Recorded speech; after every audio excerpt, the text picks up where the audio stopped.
منام، اكتب رمز يطلعك على طول. تكتب منام ما يطلعك، بعد 5 دقائق نطلعك. ها رمز طلعوا 3 4 5 قستات على طول. هذا سم. طلعوك بدري انت، حق رؤيا انت.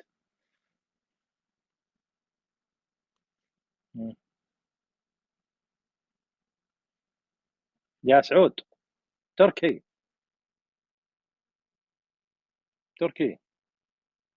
فك الصوت يا تركي، الصوت مكتوم عندك يا تركي. بس هذا نخلص نطلعون المشرفين الظاهر. تركي فك الصوت يا تركي.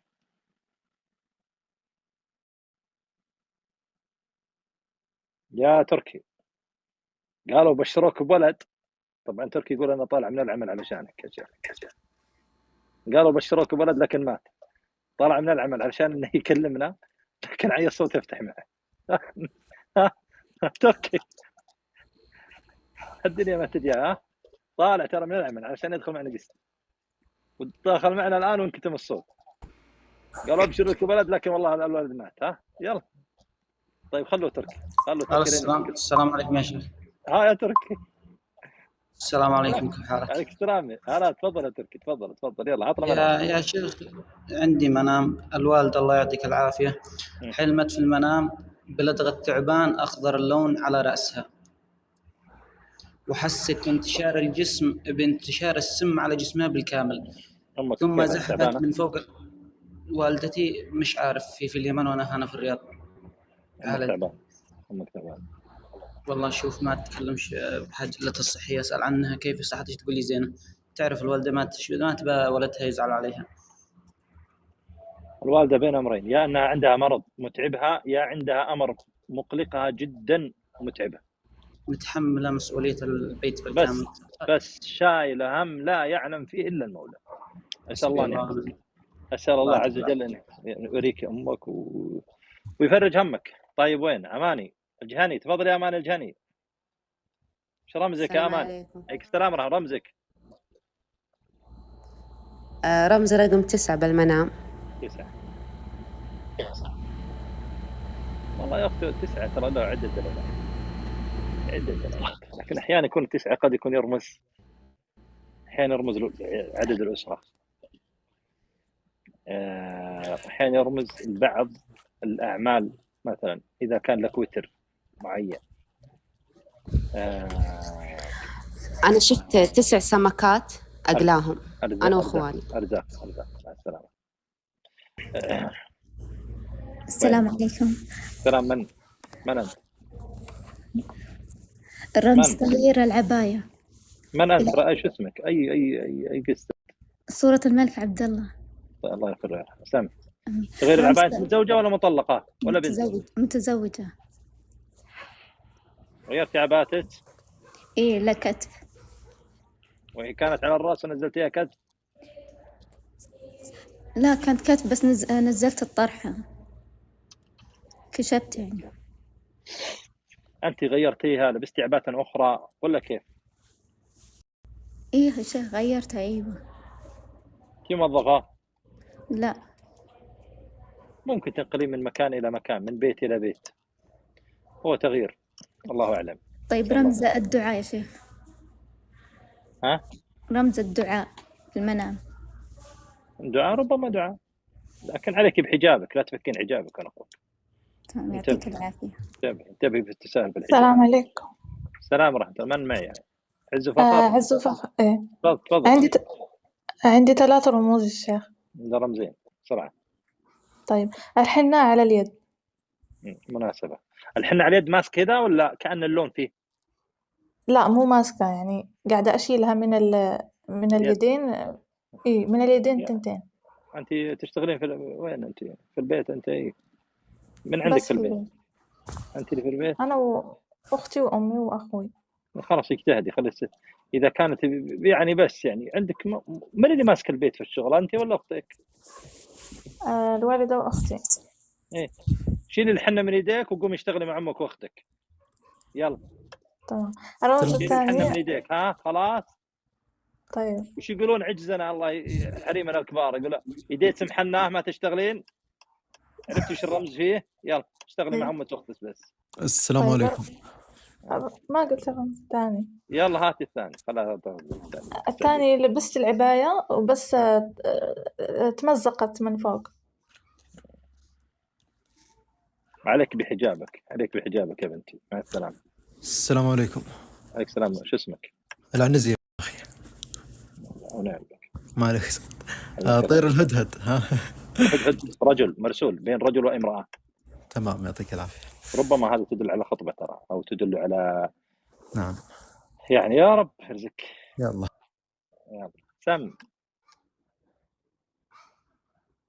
من؟ السلام طيب عليكم. الأخلاق. تفضل يا طيب الأخلاق. عليك السلام. أنا يا شيخ رمزين بس. أول رمز إن أنا بحاسبن على طول في كل أحلامي، بحاسبن كتير جدا. ما ظلم تقع لك من الناس. أنا اللي بعده. مظلومة. والتاني إن أنا على طول واقفة على سلم كبير وببقى خايفة. هذا خوف من الدنيا، من أمور، من المعيشة، من كذا. ما بيجينا كذا. لا تخافين. نسأل الله أن يحفظك يا أختي. مع السلامة. من؟ جي. زواج من شخص اسمه سيف. أنت عازبة؟ أيوة. هذا حديث نفس. شكرا. السلام عليكم. السلام ورحمة الله. منام يا شيخ. من أنت؟ عايد. منام لا منام لا. طلعوا. السلام عليكم يا شيخ. رموز. سم. عليك السلام ورحمة الله. رمز يا شيخ إني أشوف القصاص دائما. قصاص؟ اي نعم. شخص يقتل. اي ما أعرف مجهول، بس إني أشوف القصاص. نعم. يصرفون عندك ناس يظلمون الناس وأنت تسمعين لهم. اتق الله لا تسمعين شيء في غيبة. يا سم. السلام عليكم. السلام ورحمة الله. رمز أنتقل إلى مدرسة جديدة ولكنها هي نفس المدرسة القديمة. حياة تنتقل من مدرسة إلى مدرسة. حياتك فيها نقلة، وهذه حياة كنت تدرسين أخذتي منها من الدروس وقادر حتاخذين من الدروس. يا رب أن تكون من صالحك في حفظ الرحمن. السلام عليكم. السلام ورحمة الله. عفوا عمر بن شمر. عفوا. ونعم. ما عليك زود حبيبي. أول شيء صبحك بالخير يا شيخ. صبحك بالنور. الله يسعدك ويسلمك. يعني أنت معروف يا أبو الياس ملك التفسير. يا عين أخوك. الله يحييك ويبقيك. ولكن يا أخي أشوف إنه كله كذب ودجل على الناس. يا شيخ أبو الياس السلام عليكم. السلام عليكم. الرمز فواكه مشكل كثير كثير كثير. ملت الحوش كله. كانت من الوالد الله يرحمه، كانه هو اللي جابها البيت. كانت في الحوش وبرا الحوش في الشارع. هذه أرزاق. يعطيك العافية. السلام عليكم. الأخ هذا اللي يتكلم يقول كذب ودجل، ما أدري أخوي يقصد من، يمكن يقصد مفسرين أو يقصد غيره أو يسأل أحد. فإحنا حقيقة ما نقبل الإساءة لأحد. السلام عليكم. عليك السلام ورحمة الله. والله يا شيخ لا يضيق صدرك من الذي يقولونه. لا ما عليك. والله نشوف بوجهك نور. اللهم صل على محمد. الله يسعدك. بس لا يضيق صدرك. أسأل الله سبحانه وتعالى لا يضيق صدرك. وشو من يضيق صدري؟ لا والله احنا سم كلامهم كلته مريح بالنسبة لنا. كلامهم كلته مريح، مو لأن يزعجون، مو لأن يحجون عليك، لأن احنا نعرف أعداء الدين. أنا الله يسعدك. اي والله يا شيخ، والله حتى ضحكت من قاعدة الكلام. أعداء الدين سبحان الله. سم تفضل. شيخ أنا دائما أشوف نفسي مدرسة في امتحان. هذه الحياة مدرسة وامتحان. يا ما عليك. الله يطول عمرك إن شاء الله يا شيخ. الله يحفظك. سم. من أنت؟ من يتحدث؟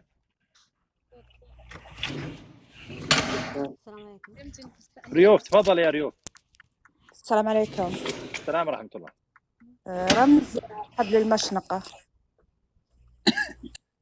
ما أدري، أحيانا حبل المشنقة للسجين يعتبر إطلاق سراح، وربما دل على للحامل الولادة، وربما لها عدة دلالات. نعم. وربما دل للعزباء الزواج، وربما دل على المتوظف العمل لكن حيرتبط. نعم. وربما دل على مديون السجن.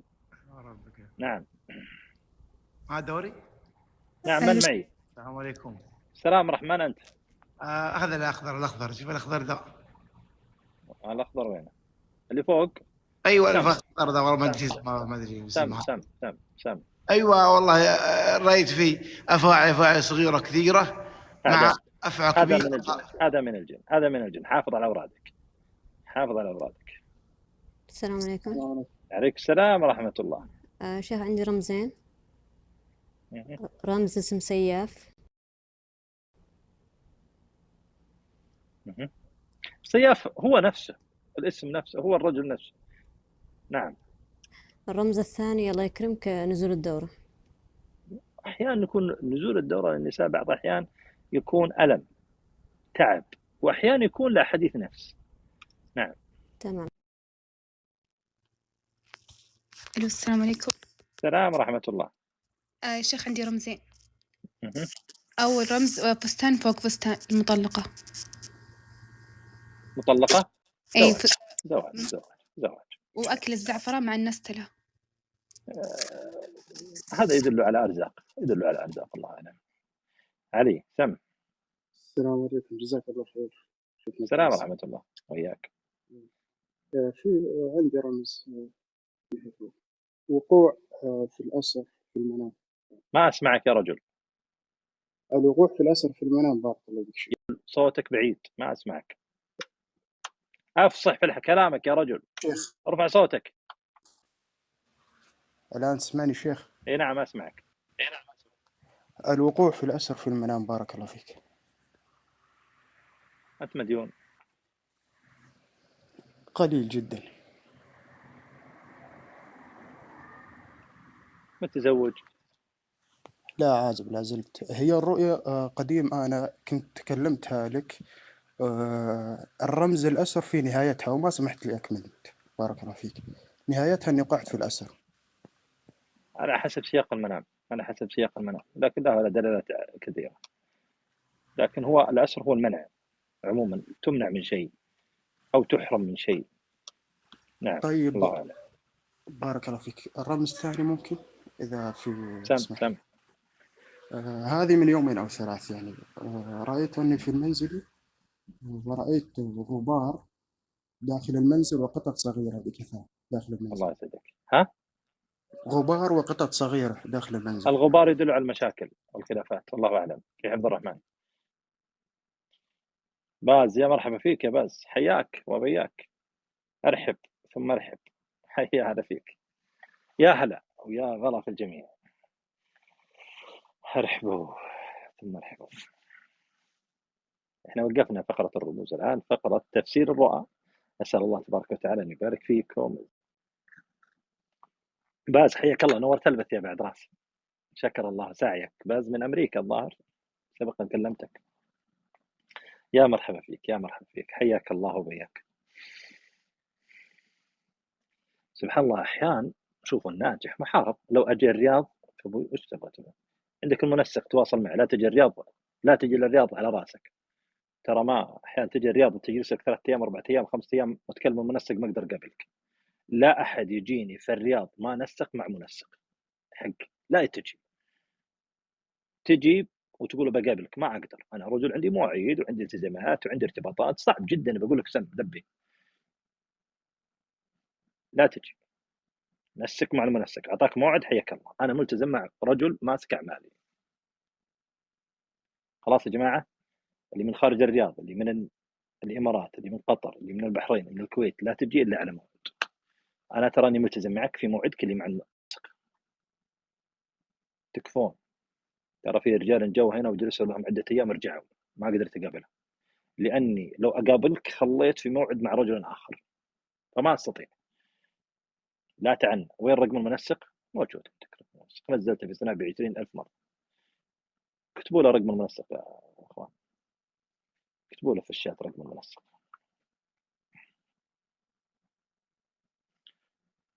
مشرفين اكتبوا له رقم المنسق. خلهم بيكتبونه، بس بعلمك أقول لك ترى اليوزر فلاني يكتبه.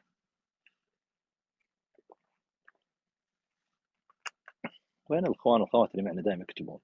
وين سكون؟ وين كشة؟ وين الثانيات؟ طيب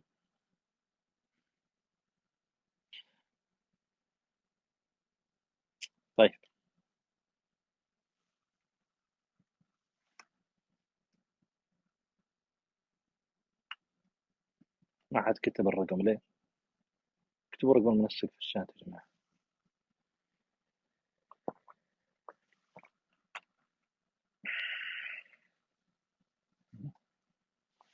صفر 5 0 سجلوا. بس كيف تكتب رقمك يا البعيد؟ ها 0 5 0 1 6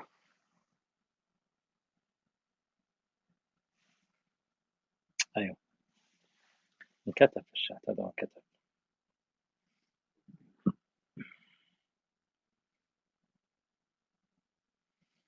7 7 5 5 9.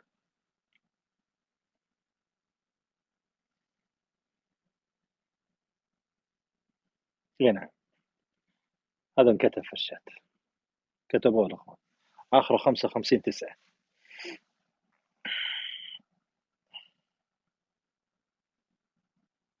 هذا هو في الشات كلهم كتبوا.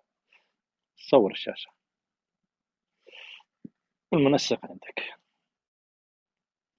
بس المنسق ترى ما يستلم منامات، ترى ما يتدخل في المنامات يا جماعة. المنسق مختص في أمور أخرى. خلاص يا جماعة، خلاص بيض وجهكم، اللي يكتبوا بيض وجهكم.